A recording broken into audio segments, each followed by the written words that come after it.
Salve, salve nação, vamos que vamos com tudo, vamos pra cima. Ó, hoje eu tenho pra vocês simplesmente uma reunião super importante para definir se o Pedro entra em campo hoje ou não. Vai acontecer agora de manhã. Felipe Luiz, a tropa toda vai decidir isso. Curiosidade também sobre essa lesão do Pedro, já falo com vocês mais. Detalhe, renovação de Gerson, a possível chegada do JJ, infelizmente não é para o Flamengo, mas ele está vindo. A multa rescisória do velhinho é de 16 milhões, então facinho de resolver. E ainda tem os super jogos de ontem da Champions League e os jogos de hoje da Champions League. Tudo isso e muito mais aqui agora no canal Bem Posicionado, trazendo para vocês tudo de mais importante do futebol brasileiro e mundial, né, meu parceiro? Tamo junto, vamos que vamos. Mas antes de mais nada, não esquece, aquele like é muito importante para o nosso trabalho. Então, para dar uma pausazinha aí, para um rapidinho, já deixa o seu like, assina o sininho de notificação e se não for inscrito, inscreva-se. Não paga absolutamente nada para você se manter bem informado sobre o Flamengo e sobre as principais notícias do futebol. Tamo junto. Rapaziada, a parada é o seguinte, que o Pedro está liberado, todo mundo sabe. De acordo com o departamento médico, o Pedro está liberado de algumas semanas em relação à saúde, se juntar ao elenco, treinando com o grupo. O Pedro está ótimo, mas a gente sabe que uma partida de futebol é uma outra intensidade. E para definir se o Pedro vai poder pelo menos ficar no banco de reservas, o Flamengo hoje tem uma reunião bem cedinho para definir se ele vai ser relacionado para o jogo ou não. E, gente, tem uma coincidência absurda em relação a isso. O Pedro, em 2018, teve uma lesão parecida no joelho, só que foi no outro joelho.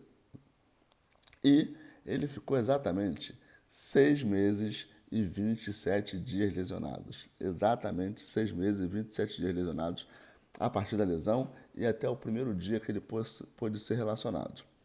Hoje, nesse jogo contra a Libertadores, se o Pedro for relacionado, ele simplesmente estará completando também 6 meses e 27 dias. Que isso, Rodrigo? Sério, uma coincidência. Ele ficou 6 meses e 27 dias parados, assim como na outra lesão. Embora essa lesão tenha sido mais grave do que a outra. E o Pedro conseguiu atingir todas as metas de recuperação. O departamento médico também tem uma estimativa, né? Do tempo para ele fazer isso, do tempo para ele fazer aquilo, se ele atingir tal coisa, ele está bem. Então, assim, sempre que a meta era aqui, o Pedro entregou aqui, ó. É, meu parceiro, o Pedro é danado. E quer muito voltar a jogar futebol.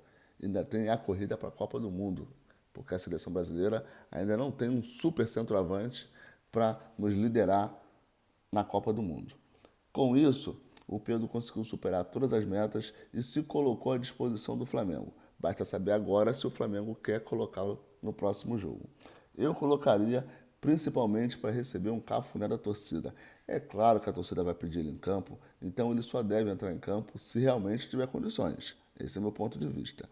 Se ele tiver possibilidade de jogar 5 minutos, eu levaria o Pedro. Primeiro, o banco vai ficar muito feliz com ele ali. Segundo, o Flamengo vai ter que fazer um placar elástico para que o Pedro possa entrar com tranquilidade e não ter a obrigatoriedade de entrar para resolver. Entenderam? Então, todo mundo, gente, eu não conheço uma pessoa que não goste do Pedro. Pedro é muito querido pelos rivais, por todas as torcidas e tem tudo para ser um nome na Copa do Mundo. Então, estamos junto contigo, Pedro. Outra informação é sobre o JJ. Ele que tem uma multa rescisória de 16 milhões, a CBF divulgou, e tem conversas super avançadas com o velhinho.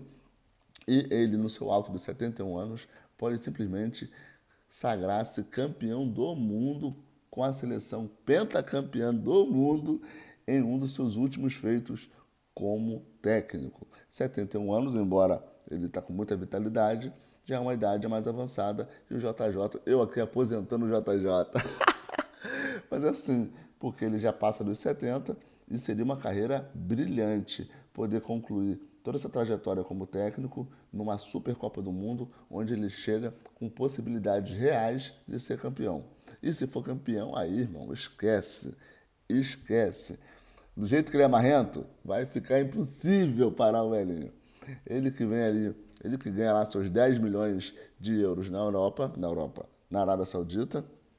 Claro que não vai ter um salário nem perto disso aqui na seleção brasileira, mas pelo propósito, pelo desafio, com certeza isso não seria um grande problema para a CBF resolver. Todo mundo fica ali meio preocupado se ele realmente vai barrar o Neymar ou não, mas que ele vem, muitas chances de vir. Ele já está em reta final de temporada na Arábia Saudita, ele é o segundo colocado do Campeonato Saudita e ainda tem a Champions Saudita para ele resolver. Mas tudo isso, entre o mês 4 e 5, será resolvido e ele no mês 6 estaria completamente liberado, exceto pelo Super Mundial, que o Al Hilal tem vaga. Se ele permanecer no Al Hilal, ele ainda consegue disputar o Super Mundial. Ou ele vai ter que passar o bastão para outra pessoa lá no Al Hilal e já comandar a seleção brasileira no mês de junho. Afinal de contas, a gente vai estar há exatamente aí um ano da Copa. E como é a seleção brasileira, não faz tantos jogos assim. Mesmo que ele tope fazer alguns amistosos, seria muito difícil preparar a seleção para uma Copa do Mundo sem jogar. Beleza? O Gerson renovou o contrato até 2030, tudo tranquilo, o Gerson é nosso, esquece, o Vapo não vai a lugar nenhum. Não vejo esse Flamengo sem o Gerson, é um ponto de equilíbrio fantástico. A possível escalação? Com certeza tem ele. No meu ponto de vista, aberto pela esquerda, porque ele potencializa muito o Wesley quando ele está em campo. Os volantes é o De La Cruz, o Eric Pulgar, com a Arrascaeta mais avançado. Do outro lado, provavelmente o Cebolinha é o cara que está com mais moral ali pelaquela ponta. No ataque, Bruno Henrique. A zaga, não tem dúvida, Léo Pereira, Léo Ortiz, Alexandre Rossi. A escalação do Flamengo é a menor dos seus problemas. No máximo ali o Felipe Luiz pode tirar o Gerson e colocar um Plata, Luiz Araújo, mas não acredito. Isso aí é movimentação para o segundo tempo. O Eric Pulgar sempre toma um cartãozinho amarelo, aí é só recuar o Gerson para segundo volante e colocar mais um atacante no decorrer da partida. Ou, se o De La Cruz não estiver nos seus melhores dias, também é uma movimentação muito natural. Embora o último jogo tenha gerado muito desgaste também nesses jogadores, também nesses volantes. Para fechar, o super jogo de ontem, Arsenal e Real Madrid, simplesmente o meio-campista Rice meteu 2 gols de falta. E que gol, rapaziada. Para quem não viu o gol, procura aí em algum lugar, porque o vídeo vale a pena. Foram 2 golaços de falta. O Carlo Ancelotti, nem o Asteta poderiam prever que o Rice estaria numa noite tão feliz e marcaria super 2 golaços de falta. Um dando a volta na barreira, a nível Petkovic, e o outro batendo no canto do goleiro, a lá Ronaldinho Gaúcho, no ângulo, com muita força, com muita categoria. Simplesmente foi uma noite muito feliz do Arsenal. O Courtois, embora tenha feito uma partida espetacular, nada pôde fazer nas 2 bolas que foram indefensáveis pela força e pelo local onde ele atingiu. Que pontaria do Arsenal. O Arsenal deu 12 chutes em direção ao gol. 11 foram no gol. Praticamente aí 95% de aproveitamento. Raramente um time tem uma pontaria tão assertiva assim. E ontem foi simplesmente a tarde do Arsenal. Com isso, atropelou o Real Madrid, o que colocou o Carlo Ancelotti e os Galácticos em muita dificuldade para a próxima partida. O Real Madrid precisa fazer 3 gols para levar para a prorrogação e para os pênaltis, ou fazer 4 gols para passar direto.